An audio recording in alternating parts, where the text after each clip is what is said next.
கடவுள் நம்முடைய மேய்ப்பராய் இருக்கிறார். நான் குறைவுபட்டு போவதில்லை. 7 மாதங்கள் நாம் நிறைவு செய்ய இருக்கிறோம். எத்தனையோ கடினமான பாதைகள் எல்லாம் நமக்கு வந்திருக்கும். ஆனால் ஆண்டவர் சொல்றாரு, சிங்கக்குட்டிகள் தாழ்ச்சி அடைந்து பட்டினியாக இருக்கும். கடவுளை தேடுகிறவர்களுக்கு ஒரு நன்மையும் குறைவுபடாது. நாம் அடிக்கடி நம்முடைய வாயை திறந்து சொல்ல வேண்டிய வார்த்தை, குறைவில்லாமல் என்னை நடத்துகிறவர். எப்படி நடத்துகிறவரா?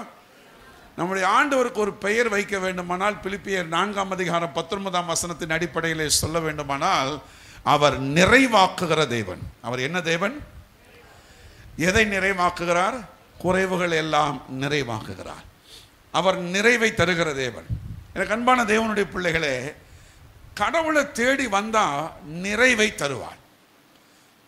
நம்ம நினைக்கிறோம் சில காரியங்கள், நம்ம வேலைக்கு தேடுறோம், கல்யாணத்துக்காக எக்ஸ்பெக்ட் பண்ணுறோம், பிள்ளைகளுக்காக எக்ஸ்பெக்ட் பண்ணுறோம், வீடு கட்டணும், கார் வாங்கணும், சம்திங் எல்லா ஆசீர்வாதங்களுக்காக எக்ஸ்பெக்ட் பண்ணும்பொழுது சம்டைம்ஸ் இட் மே டிலே. அது தாமதமாகும் போது கோபம் வருது, விரக்தி வருது, டென்ஷன் ஆகுது, வியாதி சுகமாகணும்னு நினைக்கிறோம். நீங்கள் நல்லா கவனிங்க, வியாதி சுகமாகணும்னு நினைப்போம், வியாதி சுகம் கிடைக்கல, ஜெபம் பண்ணுறோம், மாத்திரை போடுறோம், என்னென்னமோ முயற்சிகள் எடுக்கிறோம், நடக்கலை. ஆனால் அது விரக்தியில் கொண்டு போய் விட்டுறோம். ஆனால் கர்த்தர் சொல்கிறாரு, உன் பலவீனத்திலே என் பலன், நான் அவர்களுக்கு சௌக்கியமும் ஆரோக்கியமும் வர பண்ணுவேன். தம்முடைய வசனத்தை அனுப்பி நம்ம என்ன செய்கிறாரா? வியாதி வரும்பொழுது நான் வசனத்தை அறிக்கையிட மாத்திரை செய்யாததை இந்த வேத வசனம் செய்யும். குறைவுகள் வரும்பொழுது, குறைவுகளை பார்க்கும் பொழுது, குறைவுகள் வழியாக வரும் பொழுது இந்த வேத வசனத்தை நான் உச்சரிக்க வேத வசனத்தின் ஆழங்களை அறிந்து கொள்ள கர்த்தரின் குறைவுகளை எல்லாம் நிறைவாக்குகிற தகப்பனாய் இருக்கிறார். நான் இன்றைக்கு பெரிய ஆழமான சத்தியத்தை உங்களுக்கு சொல்லாட்டாலும் சில நபர்களை உங்களுக்கு அடையாளம் காண்பித்து உங்களுடைய மனதை கொஞ்சம் ரெனியூ பண்ணி ரெஃப்ரெஷ் பண்ணி இந்த நபர்களின் வாழ்க்கையில் கடவுள் எப்படி குறைவுகளை நிறைவாக்கினார் என்கிறதை அறிந்து நிச்சயமாக நம்முடைய வாழ்க்கையிலும் ஆண்டவர் குறைவை நிறைவாக்குவார் என்கிற நம்பிக்கையோடு உங்களை அனுப்ப நான் ஆவலை காத்திருக்கிறேன். விசுவாசிக்கிறேன், ஆமென் சொல்லலாமே. ஆபிரகாமுடைய பேரன்கள் இந்த 2 பேர்த்துல ஒருத்தர் சொல்றாரு, எனக்கு வேண்டியதெல்லாம் இருக்கிறது. என்ன சொல்றாரு? இன்னொருத்தர் சொல்றாரு, எனக்கு போதுமான அளவு இருக்கிறது. ஆதியாகமத்தின் புஸ்தகம் 33ஆம் அதிகாரத்தில் யாக்கோபு ஏசாவுக்காக பயந்து அவன் தனக்கு முன்பாக 2 பரிவாரங்களை பிரித்து வைத்த பொழுது ஏசா வருகிறார். ஏசா வரும்பொழுது யாக்கோபை கண்டு கட்டி பிடிக்கிறார். யாக்கோபுனுடைய மனைவிமார் ஏசாவை வணங்கினார்கள். அப்புறம் யோசேப்பும் ராகேலும் சேர்ந்து வந்து வணங்கினார்கள் அப்படின்லாம் பைபிளில் எழுதியிருக்கு. எல்லாம் பார்த்த உடனே 8வது வசனம் வாசிங்க, 33:8. அப்பொழுது அவன், எனக்கு எதிர்கொண்டு வந்த அந்த மந்தையெல்லாம் என்னத்துக்கு என்றான். அதற்கு அவன், ஒரு அண்ணனை பார்த்து தம்பி எப்படி பேசுறாரு பாருங்க. இன்னைக்கு வாட்டா போட்டா கட்டா முட்டாண்டு கிடக்கு. அன்னைக்கு அண்ணனை பார்த்து தம்பி என் ஆண்டவன் எப்படி பேசுனா? கூப்பிடுற ஆட்கள் இருக்காங்களான்னு தெரியல, சரி பார்ப்போம். ஆனால் இவன் எப்படி கூப்பிடுறான் பாருங்க, ஆண்டவனே தயவு கிடைக்கிறதுக்கு என்றான். ஏசா என்ன சொல்றாரு பாருங்க, ஏசா என் சகோதரனே என்ன உண்டா? எனக்கு போதுமானது உண்டு, உன்னுடையது உனக்கு இருக்கட்டும். ஆமென் சொல்லுங்க. இதுக்கு பதில் சொன்ன யாக்கோபு என்ன சொல்றாருன்னா 11வது வசனத்துல, தேவன் எனக்கு அனுக்கிரகம் செய்திருக்கிறார், வேண்டியதெல்லாம் எனக்கு உண்டு. 2 பேரும் மாத்தி சொல்லிக்கிறாங்க. என்ன சொல்றாங்கன்னா, ஒரு ஆள் சொல்றான் போதுமானதெல்லாம் எனக்கு இருக்கு ஐயா, இன்னொரு ஆள் சொல்றான் வேண்டியதெல்லாம் எனக்கு இருக்கு. போதுமானதெல்லாம் எனக்கு இருக்குன்னு சொன்ன ஆள் யாரு தெரியுமா? ஒரு நாள் தகப்பங்கிட்ட ஓடி வர்றான், ஆசீர்வாதத்தை வாங்கிறதுக்கு ஓடி வர்றான். அப்போ தகப்பன் கேட்குறான், யாரப்பா நீன்னு கேட்டான். நாமுடைய மூத்த குமாரன் ஏசா. அப்போ உடனே யாக்கோபு இந்த ஈசாக்கு சொல்றான். 33வது வசனம் 27ஆம் அதிகாரத்தில் ஈசாக்கு மிகவும் பிரமித்து நடுங்கி, வேட்டையாடி எனக்கு கொண்டு வந்தானே, நீ வரும் முன்னே அவை எல்லாவற்றிலும் நான் புசித்து அவனை ஆசீர்வதித்தேனே, அவன் ஆசீர்வதிக்கப்பட்டவனாகவும் இருப்பானே அப்படின்னு யாக்கோபு நடுங்கி சொல்றார். ஐயோ, மூத்த மகன் ஆசீர்வதிக்கணுமே, ஆனா இந்த ஆசீர்வாதத்தெல்லாம் இன்னொருத்தன் திருட்டுத்தனமா வந்து வாங்கிட்டு போயிட்டானே அப்படின்னு சொல்லி. அப்போ இந்த ஏசா என்ன கேட்கிறார் தெரியுமா? அவர் கேட்கிற வார்த்தையை பாருங்க. 36ஆம் அதிகாரம் கடைசி வார்த்தை, நீர் எனக்கு ஒரு ஆசீர்வாதத்தையாகிலும் வைக்கவில்லையா. என்ன வார்த்தை பத்தீங்களா? நீர் எனக்கு ஒரு ஆசீர்வாதம் கூட இல்லாம, தகப்பனுடைய ஆசீர்வாதம் இல்லாம, தகப்பன் தர வேண்டியது கிடைக்காம திருப்பி அனுப்பப்பட்டவன் தான். ஏதோ ஒப்புக்காக சில வார்த்தைகளை சொல்லி ஈசாக்கு ஆசீர்வதிச்சு அனுப்பின ஆளுதான் இந்த ஏசா. சேஷ்டபுத்திர பாகத்தை இழந்தான், ஆசீர்வாதத்தை இழந்தான், அப்பா அம்மாவை விட்டு போனா. இவன் இன்னைக்கு சொல்றான், எனக்கு போதுமானதெல்லாம் இருக்கிறது. யார் சொல்றா? சொல்லுங்க பார்க்கலாம். எனக்கு தவறு செய்தவன் தான். ஒருவேளை கூழுக்காக சேஷ்ட புத்திர பாகத்தை விற்று போட்டவன் தான், இல்லை என்று சொல்லவில்லை. தகப்பனிடம் வந்து ஆசீர்வாதத்தை கேட்கும் பொழுது தகப்பனால் ஒரு ஆசீர்வாதம் கூட கொடுக்க முடியாத அளவிற்கு நிர்பாகியஸ்தானியா இருந்தவன் சொல்லுகிறான், எனக்கு போதுமான அளவு இருக்கிறது. இந்த காலையிலே சொல்லுகிறேன், நாம் ஏசாவாக இல்லை, கர்த்தரால் ஆசீர்வதிக்கப்பட்ட தேவனுடைய பிள்ளைகள் தான். ஏசாவே போதுமானதெல்லாம் எனக்கு இருக்குன்னு சொல்லும் போது நாம் அதிலும் மேன்மையானவர்கள். ஆமென் சொல்லுங்க. நீங்களும் நானும் சொல்லணும், கர்த்தர் போதுமானதை எல்லாம் எங்களுக்கு தந்திருக்கிறார். ஆமென் சொன்னா தருவாரு. எங்க தந்தாருன்னு கேட்காதீங்க. சரி, இன்னொரு ஆள் யாருன்னு கேட்டீங்கன்னா, அவன் அப்பாவை ஏமாத்தினவன், அண்ணனை ஏமாத்தினவன், மாமனாரை ஏமாத்தினவன், அவன் பேரே எத்தன்னு சொல்றாங்க. அப்படி ஒரு ஏமாத்துக்காரனா இருந்த யாக்கோபு சொல்றான், வேண்டியதெல்லாம் எனக்கு இருக்கிறது. இவன் யார் தெரியுமா? இவன் வெறும் கையும் கோலுமாய் கடந்து வந்தவன். இப்பொழுது 2 பரிவார ஆசீர்வாதங்களோடு உட்கார்ந்து கொண்டிருக்கிறான். அப்படிப்பட்ட ஒரு ஆள் சொல்றான், வேண்டியதெல்லாம் எனக்கு இருக்கிறது. கர்த்தர் இவர்களை நிறைவாய் வைத்திருந்தார். காரணம் என்ன தெரியுமா? அவனுடைய தாத்தாவாகிய ஆபிரகாமுக்கு ஆசீர்வாதம் கொடுத்தார். உனக்குள் உன் சந்ததிகள் எல்லாம் ஆசீர்வதிக்கப்படும்.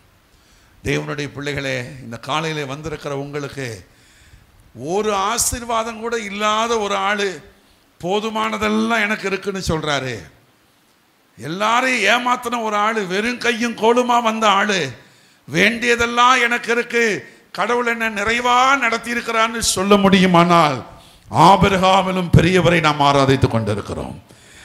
இந்த உலகத்தை உண்டாக்கின சர்வ வல்லமை உள்ளவர் நமக்குள்ளே வாசம் பண்ணி கொண்டிருக்கிறார். அந்த எம்பெருமான் ஆகிய இயேசு எனக்குள்ள இருக்கிறார், நமக்குள்ள இருக்கிறார். அவர் ஆபிரகாமிலும் பெரியவராக இருக்கிறார். ஆமென் சொல்லுங்களேன். அவரை ஆராதிக்கிற நாம் குறைவை அல்ல நிறைவை காணும்படி கர்த்தர் நம்மை அழைத்திருக்கிறார். ஹல்லேலூயா, ஹல்லேலூயா. சத்தமாக தான் சொல்லுங்களேன். ஆனால் ஏயா குறைவு வருது? பாஸ்டர், நிறைவாகத்தான் வாழும்படி கடவுள் அடைத்தார், இல்லை என்று மறுக்கலையே. ஆனால் ஏன் குறைவு வருகிறது? சில காரியங்களை வேகமாய் சொல்ல விரும்புகிறேன். கர்த்தருக்கு சித்தமானால் ஒரு 3 காரியத்தை மாத்திரம் இன்னைக்கு உங்களோட பகிர்ந்து கொண்டு நான் கடந்து செல்ல விரும்புகிறேன். முதலாவது காரியம், ரூத் எழுதின சரித்திர புஸ்தகம் 1ஆம் அதிகாரம். நகோமி சொல்றாங்க, 19வது வசனம். ரூத் எழுதின சரித்திர புஸ்தகம் 1ஆம் அதிகாரம் 19ஆம் வசனம். அப்படியே நடந்து போனார்கள். வந்தபோது ஊரார் எல்லாரும் பார்த்து சொல்றாங்க, 10 வருஷம் ஆயிட்டு மோவாபுக்கு போயிட்டு இவங்க ரிட்டர்ன் வரும்பொழுது. நான் ரூத் எழுதின சரித்திர புஸ்தகத்தை ஏற்கனவே உங்களுக்கு சொல்லி கொடுத்துருக்கிறேன். இந்த 4 புஸ்தகங்களும் எத்தனை ஆண்டு காலம், எத்தனை மாதங்கள், எத்தனை நாட்கள்? ஹலோ, முதல் அதிகாரம் 10 வருஷம். முதல் அதிகாரம் எத்தனை வருஷம்? 2வது அதிகாரம் 1 மாதம், 3வது அதிகாரம் 1 நாள், 4வது அதிகாரம் 1 வருஷம். அப்படி கணக்கு வச்சுக்கோங்க. ஏன்னா முதல் அதிகாரம் நீங்கள் பார்த்தீங்கன்னா தெரியும், அதுலேயே 10 வருஷம் ரெக்கார்ட் ஆகிருக்கும். ஆனால் முதல் அதிகாரம் முடியும் போது வயலின் அறுப்பு காலம் தொடங்கினதுன்னு இருக்கும். 2வது அதிகாரம் முடியும் பொழுது அறுப்பு காலம் முடிஞ்சிருச்சு, 1 மாத காலம் அறுப்பு காலம். 3வது அதிகாரம் ராத்திரியோட ராத்திரியாக இந்த அம்மா சாயந்தரம் அனுப்புவா, அவள் விடிய காலையில் கிளம்பி வந்துடுவா. இது 3வது அதிகாரம். அங்கே போய் போவாசை சந்தித்து விட்டு வருவாள். 4வது அதிகாரத்தில் குழந்தை பிறந்துடும், கல்யாணம் முடிஞ்சு குழந்தையும் பிறக்கும். இப்போ உங்களுக்கு கால அளவு தெரியும். இப்படி ஒரு புஸ்தகத்தை படிக்கும்போது அப்படி நீங்கள் கொஞ்சம் கணக்கு பண்ணி படிச்சிங்கன்னா உங்களுக்கு ஈஸியாக மனசில் பதியும். அப்போ இந்த அம்மா எத்தனை வருஷம் கழித்து வர்றாங்க திரும்ப அப்படின்னா பெத்லகேமுக்கு அவங்க எத்தனை வருஷம்? 10 வருஷம் கழித்து வர்றாங்க. எத்தனை வருஷம் கழித்து வர்றாங்க? 10 வருஷம் கழிச்சு. அப்போ இவங்க ஊரில் இருக்கிறவங்க எல்லாம் ஆச்சரியமாக பார்க்குறாங்க. ஓ நவோமியோ அப்படின்னு பேசிக்கிட்டாங்களாம். அதுக்கு அந்த அம்மா சொன்ன பதில் 21ஆம் வசனத்தில் இருக்கு, வாசிங்க. நான் நிறை உள்ளவளாய் போனேன், கர்த்தர் என்னை எப்படி கொண்டு வந்துட்டாரு? தேவனுடைய பிள்ளைகளே, பல நேரம் இதுதான் நம்முடைய சாட்சியா இருக்கு. நிறைவுள்ளவர்களாக இருந்தோம், இல்லை என்று சொல்ல முடியாது. ஆனால் ஏனோ தெரியவில்லை, ஆண்டவர்கிட்ட இருந்தே வெறுமையை வாங்கியிருக்கிறோம். ஆண்டவர்கிட்ட இருந்தே வெறுமை வாங்கியிருக்கிறோம். கர்த்தர் சொல்றார், இந்த காலையில் வந்திருக்கிற உங்களுக்கு, வெறுமையாய் வந்த உங்களை வெறுமையாய் அல்ல நிறைவாய் அனுப்ப என் தேவன் இந்த ஆலயத்தில் பெற்றிருக்கிறார். ஆமென், ஆமென். ஆரோக்கியமாக தான் இருந்தோம், ஆனால் ஆரோக்கியத்தில் தடுமாற்றம் இருக்கு. கர்த்தர் மீண்டும் உங்கள் ஆரோக்கியத்தை புதுப்பிக்க உண்மை உள்ள தேவனாக இருக்கிறார். வாழ்க்கையை சந்தோஷமாக தான் தொடங்கணும், ஆனால் அழுகையும் பிரச்சனையும் போராட்டங்களுமா இருக்கிறது. கர்த்தர் சொல்லுகிறார், உன் வாழ்க்கையை மீண்டும் எடுப்பித்து கட்ட நான் உண்மையுள்ள தேவனாக இருக்கிறேன். ஹல்லேலூயா. தாவீதின் இடிந்த கூடாரத்தை திரும்ப எடுத்து என் தேவனால் கட்டக்கூடுமானால் இந்த காலை ஆராதனையில் வந்திருக்கிற உங்கள் வாழ்க்கையும் என் தேவனால் மீண்டும் எடுத்து கட்ட முடியும். விசுவாசிக்கிறவங்க சத்தமா ஆமேன். 10வது சத்தம் ஹல்லேலூயா. உற்சாகமா சொல்லுங்க. அந்த ஆமேன் தான் உங்க வாழ்க்கைக்குள்ள போய் வசனத்தினுடைய வீரியத்தை வேலை செய்ய வைக்கும். இந்த காலையிலே நான் உங்களுக்கு சொல்லுகிறேன், நகோமி நிறைவுள்ளவளா இருந்தால் ஒரு சிறிய பஞ்சம் வந்தது தேசத்துல. உடனே தேவன் புறக்கணித்த, தேவன் அருவருக்கிற, தேவனால் கைவிடப்பட்ட மோவாப் தேசத்துக்குள்ள போகிறார். யாரோட சம்பந்தம் கலக்கக்கூடாதுன்னு ஆண்டவர் சொன்னாரோ அந்த பகுதிக்கு போய் அந்த ஆட்களோட நிற்கிறாங்க. அங்கே போய் தன்னுடைய மகன்களுக்கு பெண் எடுக்கிறா. கணவனை இழந்தா, 2 பிள்ளைகளை இழந்தா. இன்னைக்கு வெறும் கையாய் கர்த்தர் இதை அனுமதித்தார். பெத்லகேம் என்கிறது தேவனுடைய வீடு, அப்பத்தின் வீடு. அப்பத்தின் வீட்டில் இருக்க வேண்டிய ஆளு அப்பத்தின் வீட்டை விட்டுட்டு வெளியே போனா. இந்த காலையில் கர்த்தருடைய ஆலயத்தில் நின்று கர்த்தரை ஆராதிக்கிறதுக்கு பதிலாக தங்களுடைய சுய வேலையை தேடி ஓடுற அநேகர் இருக்கிறாங்க. ஆண்டவர் சொல்றாரு, தேவனுடைய வீட்டில் இந்த காலையில் வந்து கர்த்தர் அட்டெண்டன்ஸ் எடுப்பார். யார் யாரெல்லாம் இந்த ஆராதனைக்கு வந்திருக்கிறாங்களோ அவங்களெல்லாம் ஆசீர்வதிக்க ஒரு அட்டெண்டன்ஸ் எடுத்தாருன்னா அந்த அட்டெண்டன்ஸில் இருக்கிறவங்களுக்கெல்லாம் ஆசீர்வாதம். நான் சொல்கிறேன், அந்த அட்டெண்டன்ஸில் இல்லாதவங்களுக்கு இந்த வாரத்துக்கான ஆசீர்வாதம் கண்டிப்பாக இருக்காது. அப்போ ஏன் தேவனுடைய வீட்டுக்கு வரணும்? தேவனுடைய வீட்டை விட்டுட்டு போன நகோமியினுடைய வாழ்க்கை நிறைவாய் போனால் வெறுமையாய் மாறினது. தேவனுடைய ஆலயத்தை அலட்சியம் பண்ணுகிற, தேவனுடைய வீட்டை அலட்சியம் பண்ணுகிற, அப்பத்தின் வீட்டை ஓரங்கட்டி வைக்கிற நபர்களுக்கு கண்டிப்பாக ஒரு ஆபத்து வரும். ஆனால் அந்த ஆபத்திலே, அந்த குறைவிலே, ஓ நான் மாறி வந்து விட்டேன், இனி என் அப்பத்தின் வீட்டிற்கே திரும்பி செல்ல போகிறேன் என்று என்றைக்கு நகோமி திரும்பி தன் அப்பத்தின் வீட்டிற்கு வந்தாலோ கர்த்தர் நகோமி ஆசீர்வதிக்க ஆரம்பித்தார். ஆமென். நகோமி ஏற்கனவே பெத்லகேம்ல வாழ்ந்த பொழுது கூட அவருடைய பெயர் இயேசுவின் சரித்திரத்தில் இடம்பெறும், அவருடைய சந்ததிகள் இயேசுவின் பிறப்பில் இருப்பார்கள் என்று நினைத்து பார்க்க முடியாது இருந்தது. ஆனால் என்றைக்கு தன் குறைவிலே ஒரு தீர்மானம் எடுத்து, இனி நான் ஆண்டவரை விட்டு வெளியே போக மாட்டேன், இனி என் ஆண்டவரோடு தான் நான் இருக்க போகிறேன், இனி என் தேவனுடைய ஆலயத்தில் தான் தங்கியிருப்பேன் என்று திரும்பி தன் தவறை உணர்ந்து தேவனுடைய வீட்டுக்கு வந்தாலோ, கர்த்தர் அவருடைய சந்ததியிலே இந்த குமாரனாகி இயேசுவை பிறக்கும்படி செய்தார். ஆமென் சொல்லுங்களேன். நகோமியினுடைய பேரன் பேர் என்ன தெரியுமா? நகோமியினுடைய பேரன் பேர் என்ன? ஓபேத். ஓபேத்தியோட பையன் பேர் என்ன? ஈசாய். ஈசாயோட பையன் பேர் என்ன? தாவீது. தாவீதின் குமாரனாக பிறந்தவன் தான் ஆண்டவராக இயேசு கிறிஸ்து. ஆமென் சொல்லுங்களேன். சத்தமாக தான் சொல்லுங்களேன். நல்ல கவனிங்க. மாமியாரோடு இணைந்து அப்பத்தின் வீட்டுக்கு வந்த மருமகளோட பேர் மத்தேயு எழுதின புஸ்தகத்தில் இயேசுவின் சரித்திரத்தில் இடம்பெறுகிறது. இந்த காலையில் குறைவை ஏன் நான் அனுபவிக்க வேண்டும்? குறைவு இல்லாமல் அல்லவா கர்த்தர் நடத்த விரும்புகிறார். குறைவு இருக்கவே கூடாது. ஞானத்தில் குறைவு இருந்தால் அவர்கிட்ட வந்து கேளுங்கன்னு ஆண்டவர் சொல்கிறாரு. பலத்தில் குறைவாக இருந்தால் அவர்கிட்ட வாங்கன்னு சொல்கிறாரு. பொருளாதாரத்தில் குறைவாக இருந்தால் இயேசுகிட்ட வாங்கன்னு சொல்கிறாரு. என் நாமத்தினால எதை கேட்டாலும் நான் அதை உங்களுக்கு தருவேன் என்று வாக்கு பண்ணியிருக்கிறார். உங்கள் வாழ்க்கையில் குறைவு என்கிறதை காணும் பொழுது உடனடியாக நீங்கள் முடிவெடுக்க வேண்டியது, நான் அப்பத்தின் வீட்டை விட்டு எவ்வளவு தூரம் பின்னோக்கி வந்திருக்கிறேன். தேவனுடைய ஆலயத்தின் மேலே வைராக்கியம் காண்பிக்கிற பிள்ளைகள், கர்த்தருடைய ஆலயத்தின் மேலே வாஞ்சியாக இருக்கிற பிள்ளைகளுக்கு அதற்கேற்ற ஆசீர்வாதத்தை கர்த்தர் வைத்திருக்கிறார். லூக்கா எழுதின சுவிசேஷத்தில் எடுக்க வேண்டாம், அன்னாள் என்கிற ஒரு தாயார் 84 வயதுள்ள விதவை என்று வேதத்தில் சொல்லப்பட்டிருக்கிறது. அவங்க இயேசு பிறப்பதை பார்ப்பதற்காகவே, சில பேர் சொல்லுவாங்கள்ல, உசுரை பிடிச்சிக்கிட்டு வாழ்ந்துகிட்டு இருக்கிறேன்ற மாதிரி, அந்த அம்மா தன்னுடைய உயிரை பிடித்து கொண்டு இயேசுவின் பிறப்பை காணும்படி வாழ்ந்து கொண்டிருந்தார்கள். தேவனுடைய ஆலயத்தில் அவர்கள் கணவன் இல்லை, ஆனால் இயேசுவை பார்க்கணும், ஆலயத்தில் இருக்கிறாங்க. இந்த ஆலயத்திற்கு இயேசு வருவார், மேசியா வருவார், அவரை கண்டபின் தான் நான் சாவேன் என்கிற ஒரு பொருத்தனை. இயேசுவை பார்ப்பதற்காக இரவும் பகலும் ஆலயத்தில் வீற்றிருந்த ஒரு தாயார். நாள் வந்தது, இயேசு ஆலயத்திற்கு வந்தார். ஆமென். அந்த இயேசுவை பார்த்து கர்த்தரை மகிமைப்படுத்துறது மாத்திரமல்ல, திரும்பவும் ஊருக்குள்ள போய் இயேசுவை பற்றி எல்லாருக்கும் சொல்ல ஆரம்பிச்சாங்க. அப்பத்தின் வீட்டில் தங்கியிருப்பவர்களுக்கு அப்பத்தின் வீட்டின் ஆசீர்வாதங்களை கர்த்தர் தருவார். பைபிள் சொல்லுது, உமது வீட்டின் நன்மையால் திருப்தியாகும். இந்த காலை ஆராதனையில் வந்திருக்கிற உங்கள் வாழ்க்கையில் இந்த ஆலயத்தின் நன்மையினால் கர்த்தர் திருப்தியாக்குவார். பக்கத்தில் பார்த்து சொல்லுங்க, இந்த ஆலயத்தின் நன்மையினால் கர்த்தர் உங்களை திருப்தியாக்குவார். சத்தமாக சொல்லுங்க.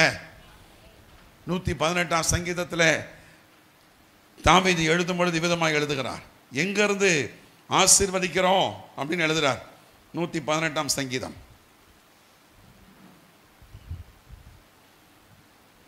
24, 25, 26 வசனங்களை வேகமாக வாசிங்க. இது கர்த்தர் உண்டு பண்ணின நாள், இதிலே களி கூர்ந்து மகிழ கடவோம். கர்த்தாவே ரட்சியும், காரியத்தை வாய்க்க பண்ணும், ஸ்தோத்திரிக்கப்பட்டவர். எல்லாரும் சொல்லுங்க, பக்கத்தில் பார்த்து, கர்த்தருடைய ஆலயத்திலிருந்து உங்களை ஆசீர்வதிக்கிறோம். எங்கிருந்து ஆசீர்வதிக்கிறோம்? உங்கள் பிள்ளைகளுக்கு நேரம் சொல்லுங்கள், கர்த்தருடைய ஆலயத்திலிருந்து உங்களை ஆசீர்வதிக்கிறோம். சகல ஞானம், சகல அறிவு, சகல கிருபைகள் பிள்ளைகள் மேல் இருப்பதாக. ஆமென். கர்த்தருடைய ஆலயத்திலிருந்து உங்களை ஆசீர்வதிக்கிறோம். சகல பொருளாதாரம், சகல பலன், சகல ஆரோக்கியம், சகல கிருபைகளை கர்த்தர் உங்களுக்கு தருவாராக. ஆமென். கர்த்தருடைய ஆலயத்திலிருந்து உங்களை ஆசீர்வதிக்கிறோம். உங்களுடைய வியாபாரம் பெருகுவதாக, உங்களுடைய பிசினஸ் விருத்தி அடைவதாக, உங்களுடைய தொழில் வர்த்திக்கப்படுவதாக கர்த்தருடைய ஆலயத்திலிருந்து ஆசீர்வதிக்கிறோம். ஆமென். கர்த்தருடைய ஆலயத்திலிருந்து ஆசீர்வதிக்கிறோம். உங்கள் வியாதி பலவீனங்கள் சகலவற்றையும் நோய்களை விலக்கி உங்களை பலமாய் கர்த்தர் நடத்துவாராக. இல்லாதவைகளை இருக்கிறவைகளை போல அழைக்கிறவர். கர்த்தருடைய நாமத்திலிருந்து ஆசீர்வதிக்கிறோம். எவைகள் உங்கள் வாழ்க்கையில் இல்லாமல் சத்துரு தடுத்து வைத்திருக்கிறானோ அவைகளை இந்த காலையிலே உருவாக்குகிற கர்த்தர், உண்டாக்குகிற கர்த்தர், வார்த்தையினால் அதையும் சிருஷ்டிக்கிற கர்த்தர் நிச்சயமாய் நமக்கு உண்டாக்கி தருவாராக. விசுவாசிக்கிறவங்க என்ன தெரியுமா, தகப்பங்கிட்ட இருந்து ஒரு ஆசீர்வாதமும் பெறாத ஒரு ஆள் சொல்கிறான் எனக்கு போதுமானதெல்லாம் இருக்குன்னு. எல்லாத்தையும் ஏமாத்தின ஒரு ஆள் சொல்கிறான் வேண்டியதெல்லாம் எனக்கு இருக்குன்னு. அவர்கள் ஆராதித்த தேவன், அவர்கள் வம்சம் வந்த ஆபிரகாம், அவனுக்கு ஆண்டவர் கொடுத்த ஆசீர்வாதத்துக்கே இப்படி நடத்துவார்னா, கிறிஸ்து இயேசு மூலமாய் என்னை ஆசீர்வதிக்க அவர் எவ்வளவு உண்மையுள்ளவராக இருப்பார். ஆமென், ஆமென்.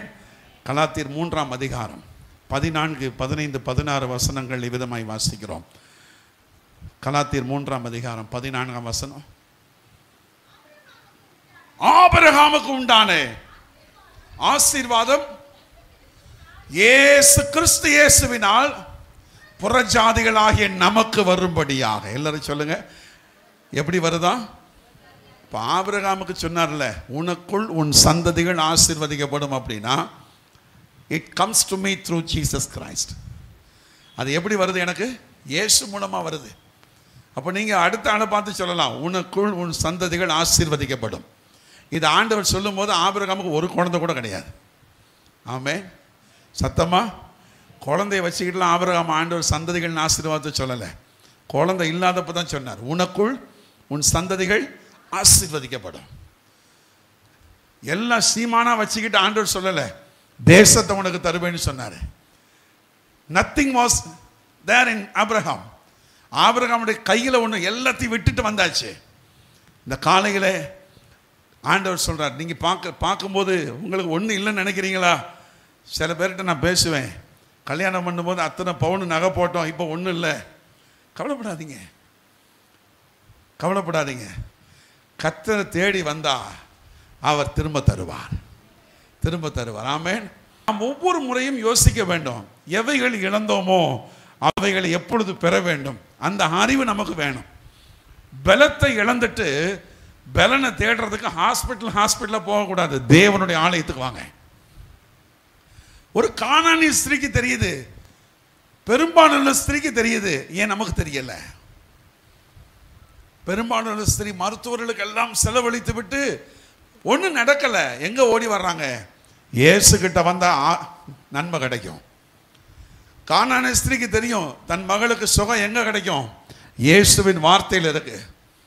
எனக்கு அன்பான தேவனுடைய பிள்ளைகளே, தேவனுடைய ஆலயத்தில் கர்த்தரின் வார்த்தை இருக்கிறது. தேவனுடைய ஆலயத்தில் தேவனுடைய பிரசன்னம் இருக்கிறது. தேவனுடைய ஆலயத்தில் தேவன் உலாவி கொண்டிருக்கிறார். சங்கீதத்தில் வாசிக்கிறோம், கர்த்தருடைய ஆலயத்தில் எதை கண்டார்களாம்? தேவனுடைய நடைகளை கண்டார்கள். எதை கண்டாங்க? அப்போ ஆண்டவர் நம்முடைய மத்தியில் எப்படி இருக்கிறாராம்? உலாவி கொண்டிருக்கிறார். வெளிப்படுத்தின விசேஷம் 2ஆம் அதிகாரத்தில் பைபிள் சொல்லுது, 7 பொன் குத்து விளக்குகளின் நடுவிலே உலாவுகிறவர். அன்னைக்கு ஒரு மகா பரிசுத்த ஸ்தலத்தில் அவருடைய செக்கனா மகிமை இறங்கிடுச்சு. பரிசுத்த ஸ்தலத்தில் இருக்கிற ஆசாரியனு கூட அது தெரியாது. இவன் தேவையில்லாமல் போனான்னா செத்து போவான்.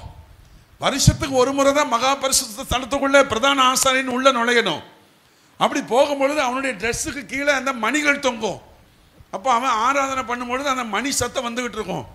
ஒருவேளை சத்தம் நின்றுட்டுன்னா அந்த ஆசாரியனை வேகமாக ஓடிலாம் தூக்கக்கூடாது. இன்றைக்கி கீழே விழுந்தா ஓடி போய் தூக்குறோமே, எப்படி தெரியுமா? அன்றைக்கி சிஸ்டம், அந்த பிரதான ஆசாரியன் தன்னுடைய இடுப்பில் ஒரு கயிறு கட்டியிருப்பான். அந்த கயிறு பிரகாரம் வரைக்கும் கிடக்கும்.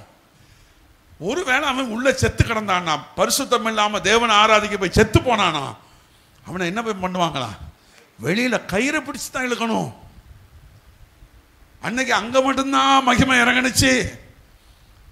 ஆனால் இன்னைக்கு தேவனுடைய ஆலயத்தில் தேவன் எல்லா இடத்திலும் உலாவி கொண்டிருக்கிறார். மேடையில் இருக்கிறவங்களுக்கு மேலே என்ன அபிஷேகம் இருக்கோ அதுதான் கடைசியில் இருக்கிற ஆட்கள் வரைக்கும் எல்லாரும் மேலேயும் ஒரே அபிஷேகம். அந்த அபிஷேகத்துக்கு அளவு மாற்றம் கிடையாது.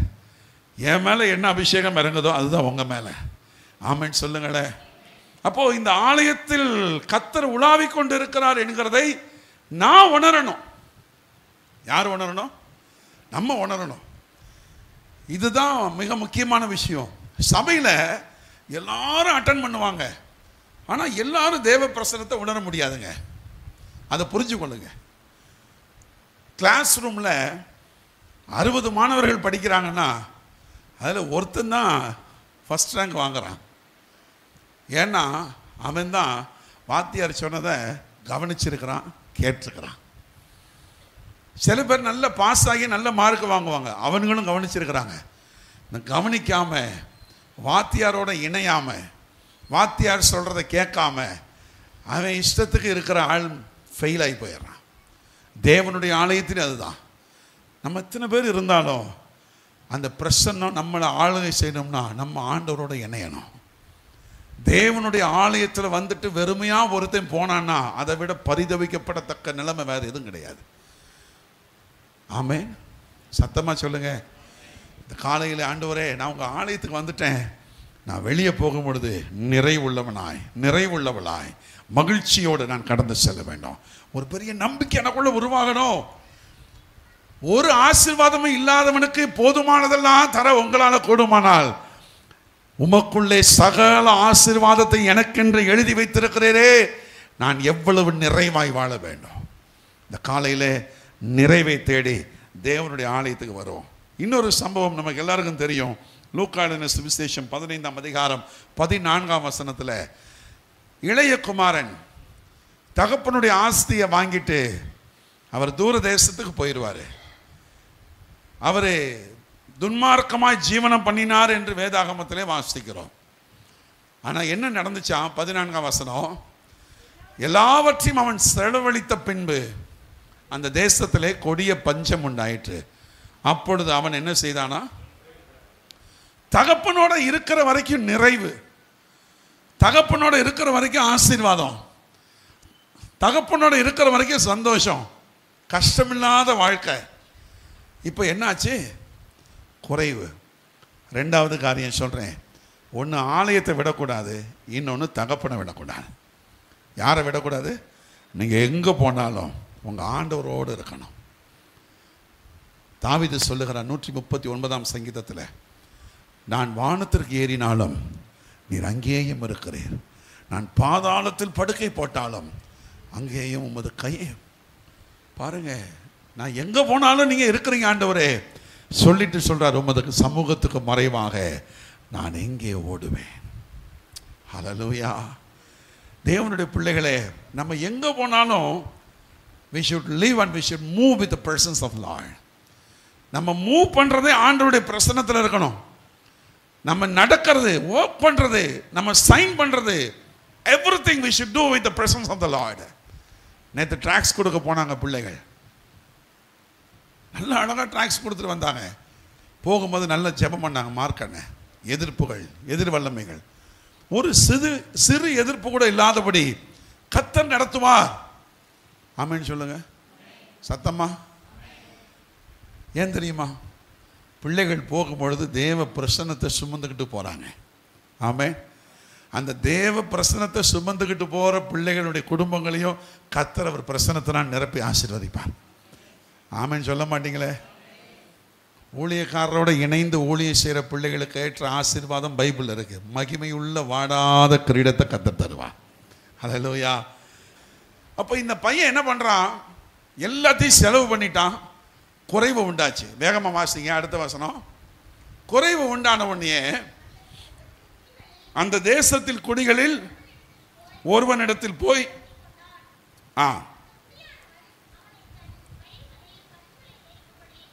பன்றிகளை மேய்க்கும்படி அனுப்பினான்.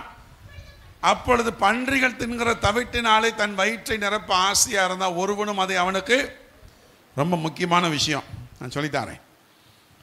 நிறைய பேர் அப்பாவை விட்டுட்டு வேலை முக்கியம்னு ஓடிடுறீங்க.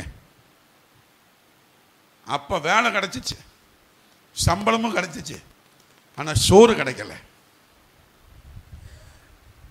நான் உட்கார்ந்து நேற்று இதை யோசிக்கிறேன். காலையில் 4 மணிக்கு உட்காந்து யோசிக்கிறேன், ஏன் ஆண்டவரை இப்படி ஒரு ஆண்டவர் சொல்கிறாரு. இன்றைக்கி நிறைய ஆசீர்வாதம். சில நேரத்தில் இந்த பிள்ளைகள் சின்ன பிள்ளைகளாக இருக்கும் பொழுது கர்த்தருக்கு வேகமாக ஓடி வருவோம், ஊழியத்துக்கு வந்திருப்போம். ஆனால் பெரியவங்களாம் வரும்பொழுது பாருங்களேன், ஒரு வார்த்தை சொல்லுவோம், பிள்ளைகள் வளர வளர செலவு என்ன செய்யுது? அதிகமாகுது. ரொம்ப நெருக்கம் பிரதர். என்ன பிரதர்? என்னவாங்க சொல்லுங்களேன். உங்கள் பிள்ளைகள் வளர்றது ஆண்டவருக்கு தெரியாதா? குழந்தைகளாக இருக்கும் பொழுது நெருக்கம் இல்லாமல் நடத்தின தகப்பன் பிள்ளைகள் வளரும் பொழுது நெருக்கம் இல்லாமல் நடத்த அவருக்கு தெரியாதா? அவர் நேற்றும் இன்றும் என்றும் மாறாதவராக இருக்கிறாரே. அவர் சம்பூர்ணனாய் கொடுக்கிறவராச்சே. ஏன் அப்படி நடந்துச்சு? பிள்ளைகள் வளர வளர தேவனை விட்டுவிட்டோம். பிள்ளைகள் வளரும் பொழுது எல்லாத்தையும் மாற்றிக்கிட்டோம். கர்த்தருக்காக நாம் ஒரு சிறு காரியத்தை செய்யும் பொழுது கர்த்தர் நம்மையும் நம்ம குடும்பத்தையும் ஆசீர்வதிக்கிறார். ஹல்லேலூயா. இந்த மனுஷன் என்ன பண்ணார்னா, வேலை கிடைச்சிருச்சு. இவன் நினைச்சான், இந்த வேலை கிடைச்சிட்டா என் வாழ்க்கையே மாறிடும், என் வாழ்க்கையே பயங்கரம். ஞாயிற்றுக்கிழமை வேலைக்கு போய் சம்பாதிச்சிட்டா அப்படியே கோடீஸ்வரனாக மாறுறதான் நினைக்கிறாங்க.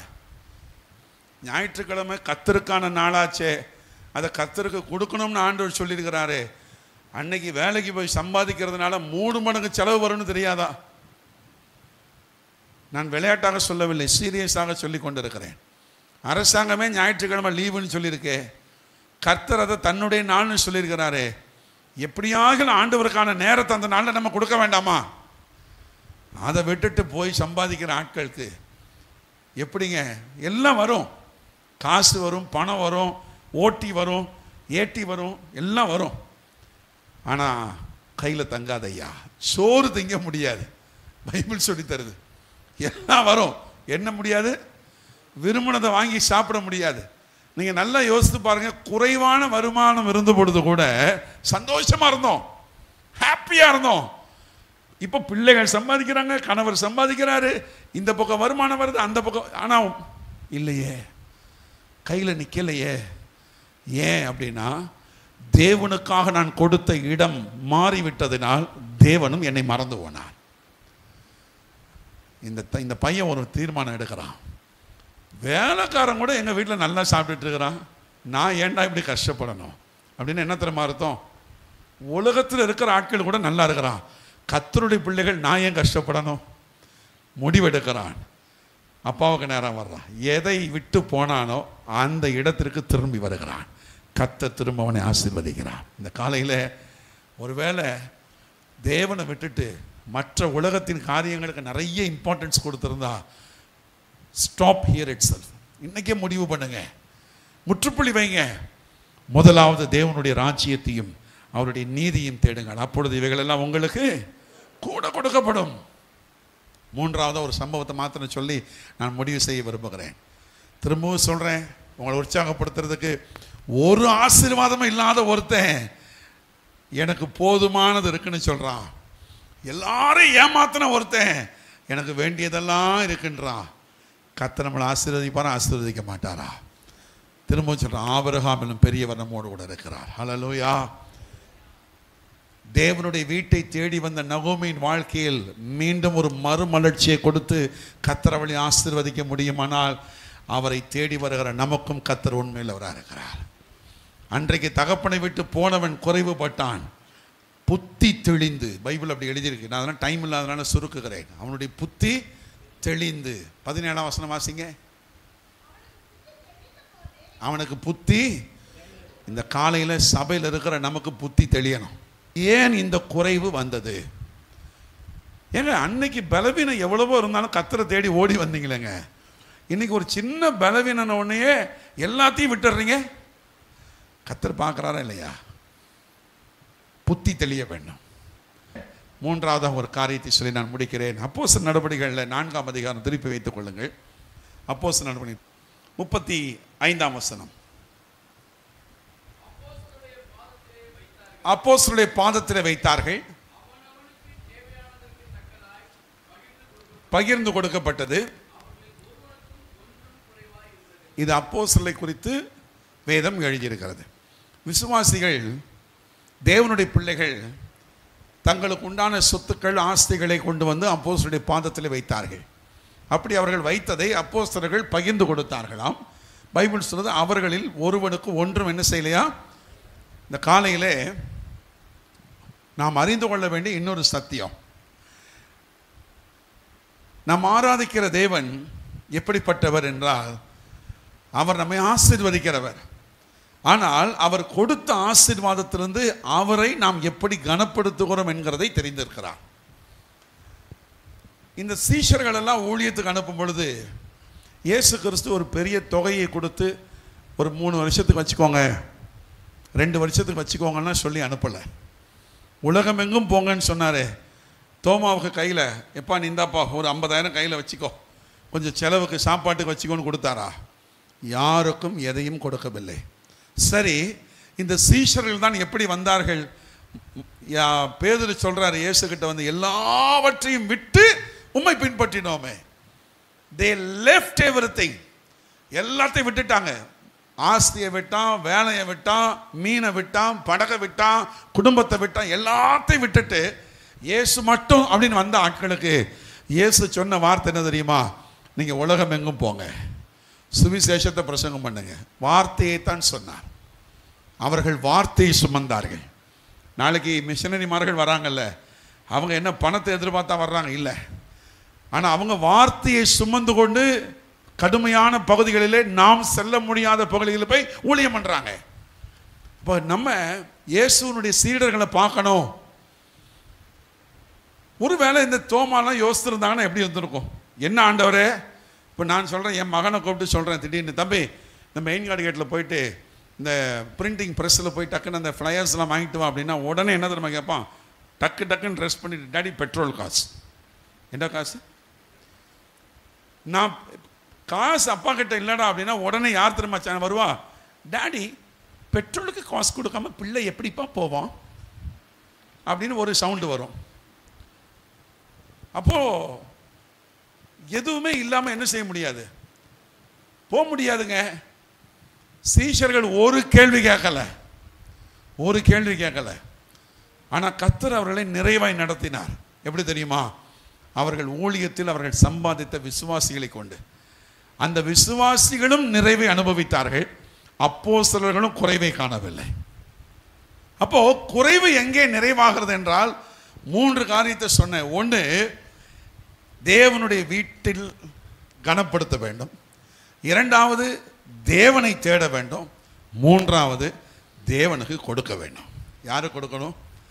ஆமாம், மக்கதோனியா நாட்டு மக்களை குறித்து பைபிள் சொல்லுகிறது. அவர்கள் தங்களுடைய உபத்திரவத்திலும் எப்படி கொடுத்தாங்களா? தரித்திரத்திலும் உதாரத்துவமாய் கொடுத்தார்கள்.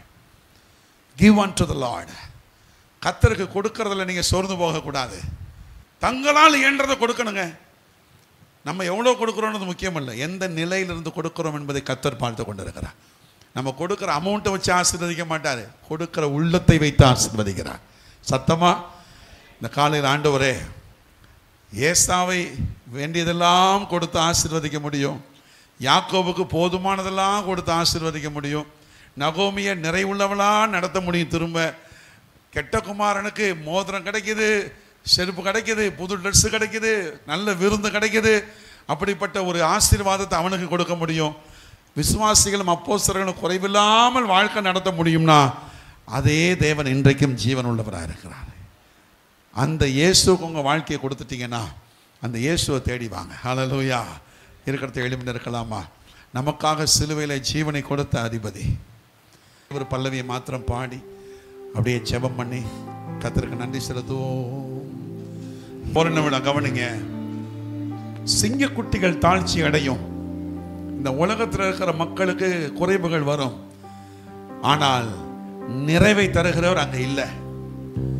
கர்த்தரை தேடுகிற பிள்ளைகளுக்கு நிறைவை கர்த்தர் வைத்திருக்கிறார்.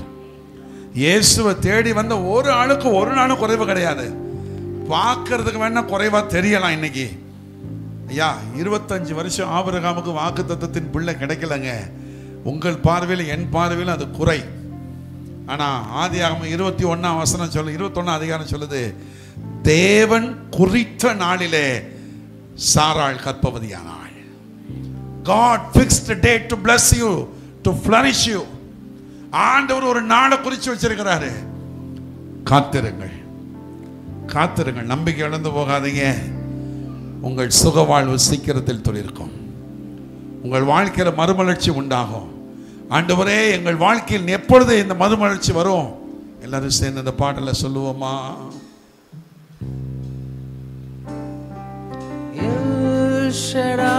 சர்வவல்லவரே, அப்படியே சொல்லுங்க. எல்லாம் செய்பவரே, சத்தத்தை உயர்த்தி சர்வ வல்லவரே, எல்லாம் செய்பவரே,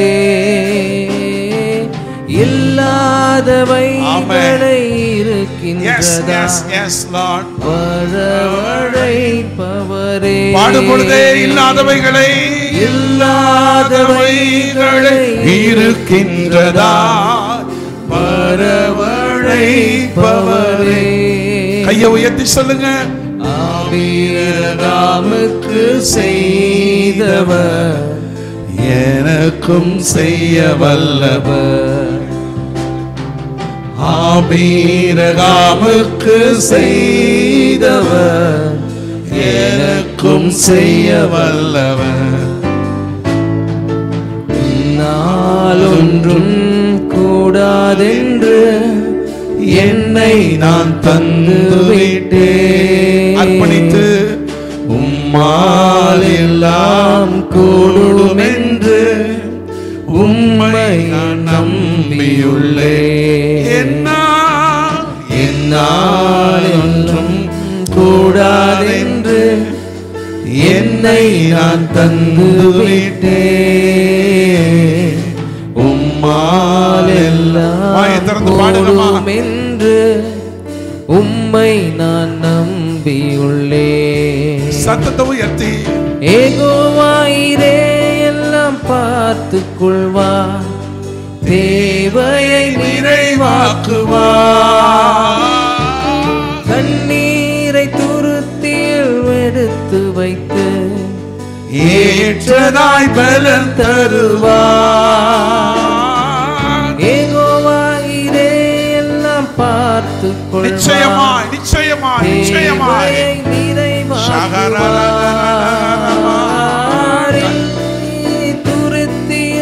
எடுத்து வைத்து ஏற்றதாய் பலன் தருவார். அந்நாளை கழிப்பாய் அந்நாளை கழிப்பாய் மாற்றினவர் என்னையும் மாற்றிடுவார்.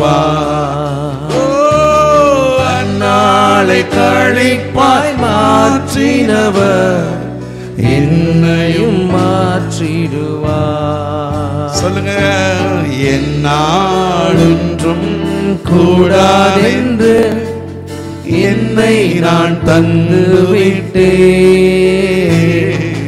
உம்மால் எல்லாம் கூடும் என்று உம்மை நான் நம்பியுள்ளேன். கடைசி சரணம். என்னை காண்பவர், உங்கள் கண்ணீரை துடைக்கிற தகவன், நீர் துடைப்பவர், தாயின் வயிற்றிலே உங்களை கண் வைத்து பாதுகாத்தவர், கருமுதலாய் என்பேர் கண் வைத்து நன்மைகள் செய்பவரே. ஆகாரின் கண்ணீரை மாற்றினவர் கண்ணீர் மாற்றிடுவார். ஆகாரின் கண்ணீரை மாற்றினவர் என் கண்ணீர் மாற்றிடுவார். ஹல்லேலூயா. உன் கண்ணீரை மாற்றுகிற தகப்பன், உன் வேதனைகளை அறிந்திருக்கிற தகப்பன், உன் சூழ்நிலைகளை மாற்றப் போகிற நல்ல தகப்பன் அவர். அவரை நம்பி வந்த நீங்கள் ஒரு நாள் வெட்கப்பட்டு போகிறதில்லை.